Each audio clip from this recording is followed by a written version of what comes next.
The next announcement relates to easing of working capital financing. In respect of working capital facilities sanctioned in the form of cash credit, overdraft, lending institutions are allowed to recalculate drawing power by reducing margins and or by reassessing the working capital cycle for the borrowers. Such changes, I repeat, such changes will not result in asset classification downgrade. The moratorium on term loans, the deferring of interest payments on working capital, and the easing of working capital financing, which I just announced, will not qualify as a default for the purpose of supervisory reporting and reporting to credit information companies by the lending institutions. Hence, there will be no adverse impact on the credit history of the beneficiaries. The next announcement relates to deferment of implementation of Net Stable Funding Ratio, NSFR. The Net Stable Funding Ratio, which reduces funding risk by requiring the banks to fund their activities with sufficiently stable sources of funding over a time horizon of 1 year in order to mitigate the risk of future funding stress, was required to be introduced by the banks in India from 1st April 2020. It has now been decided to defer the implementation of NSFR by 6 months to 1st October 2020. Deferment of last tranche of capital conservation buffer, that is the next announcement. The capital conservation buffer, CCB, is designed to ensure that banks build up capital buffers during normal times, that is outside periods of stress, which can be drawn down as losses are incurred during a stress period. Considering the potential stress on account of COVID-19, it has been decided to further defer the implementation of the last tranche of 0.625% of CCB from March 31st, 2020 to September 30th, 2020.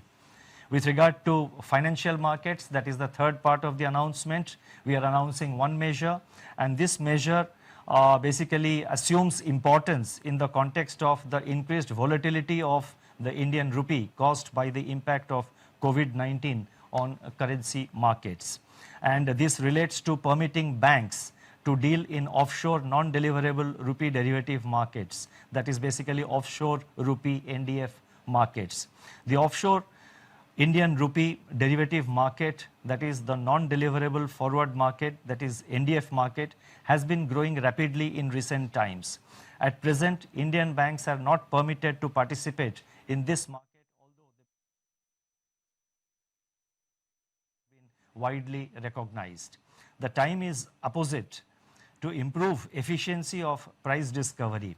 Accordingly, banks in India which operate International Financial Service Center IFSC banking units, that is IBUs, are being allowed to participate in NDF market with effect from June 1st, 2020. Since last MPC meeting and let me now come to the concluding part, and this is very important because I have attempted to give some forward guidance, so I request your patience. Since the last MPC meeting of February 2020, the Reserve Bank has injected liquidity of 2,80,000 crores, 2.8 lakh crore through various instruments, which is equivalent to 1.4% of our GDP. Together with the liquidity measures announced today, RBI's liquidity injection works out to about 3.2% of the GDP. The RBI, I repeat, the RBI will continue to remain vigilant and take whatever steps are necessary to mitigate the economic impact of COVID-19 and preserve financial stability in the country. As I had stated earlier, all instruments, I repeat, all instruments, conventional and unconventional, are on the table.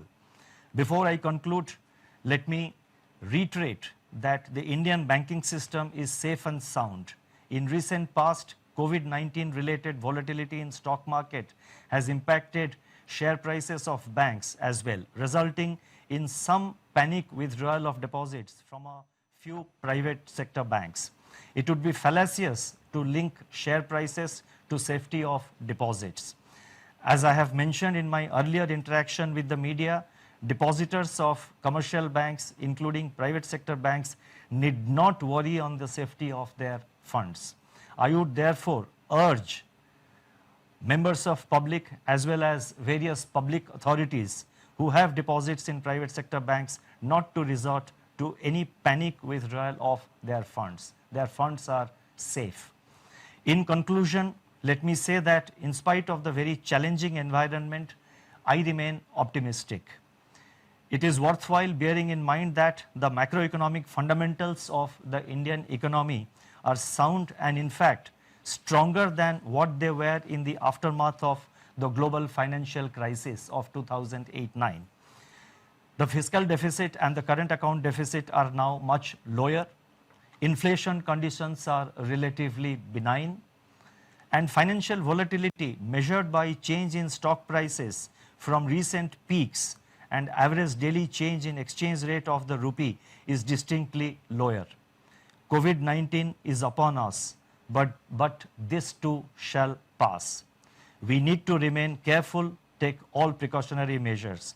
I leave you with this comforting thought: stay clean, stay safe, and go digital. Thank you very much.